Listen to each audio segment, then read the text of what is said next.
You can torture us, but you'll never defeat our spirit. And cut. That was amazing. For the longest time on Dead by Daylight, we knew that we wanted to offer different types of experience to our players. And a single player narrative experience is definitely one of them. And our fans have been requesting it quite a lot. So obviously, Supermassive Games, with their pedigree, their portfolio of game, is the perfect partner to deliver that fantastic horror experience. The origins of the game stem from Behaviour looking to expand the Omniverse of Dead by Daylight. They approached Supermassive because of our expertise in storytelling. Narrative is incredibly important to us. It's at the core of all that we do. While we are making games, we are also telling stories and delivering a player experience like no one else. So it felt like a really good match. Come on, people. We got a movie to make. The casting of Frank Stone is a classic Supermassive cinematic adventure game. Wait, I'm coming with you. It's an unashamed horror experience.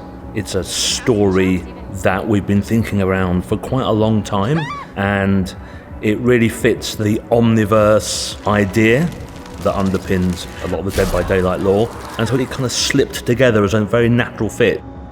It all starts with our 1963 storyline, which is investigation of a missing child, which leads us into a very dark, quite grisly serial killer horror story.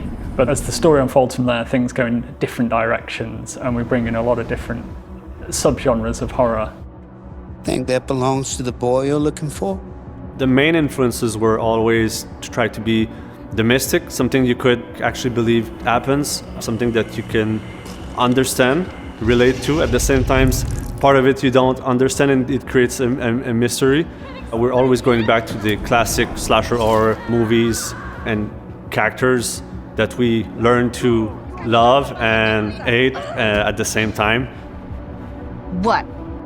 One thing we really latched onto quickly was the idea of how a piece of creative art could become a vehicle for horror.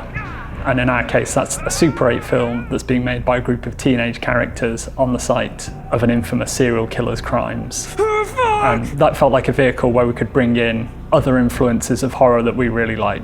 Either of you heard of Murder Mill? Right at the start of the project, talking with Supermassive, we connected because we're passionate about horror, and we basically get our inspiration from the same sources. So it was great talking with them and seeing that a lot of the sources for inspiration they're using have been the same that we've been looking into at the genesis of Dead by Daylight. So in that sense, our fans and also new players that will experience this can see that both titles are from the same lineage. So for fans of Supermassive games that still haven't stepped into the fog of Dead by Daylight, this is going to be a great first step. The audience is always part of who you're designing for. Take a look. You imagine the audience, you imagine the person you're writing for, so we kind of imagine the person we're making the game for, and we think about the things that might interest them and the things they'd like to have stories told about. And then we think about really cool, nasty situations, and we see if we can mash those together. And the story emerges, the characters emerge. You start writing it and it'll be like, oh, that's interesting. Oh, I never thought that character would do that. Well, okay, are we just gonna stand around, or are we gonna make a movie? In creating the casting of Frank Stone, building its story, building the characters, we're really, really mindful of Dead by Daylight fans. We know they've got a really, really dedicated fan base. There's lots of people within Supermassive Games who are dedicated Dead by Daylight fans. We wanted to do something that explores that story universe that Behaviour have created and gives players a chance to explore it in a new way outside of Dead by Daylight itself. Also, obviously, we want to take people who've enjoyed Supermassive games, who enjoy branching adventure games. We want to do something that's really, really cool and that they find engaging, where they can fall in love with the characters, where they can grow to loathe some of the characters and get them killed. The choice is theirs. Gothic. I like it. The casting of Frank Stone has been crafted to be a standalone story in the Dead by Daylight Omniverse. So anyone that's looking for a great horror experience that taps into human darkness will have a lot of fun with it.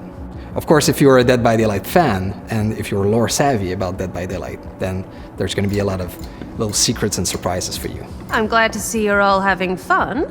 But if you insist on using my store as a playground, I'm afraid I'm gonna have to ask you to take it outside.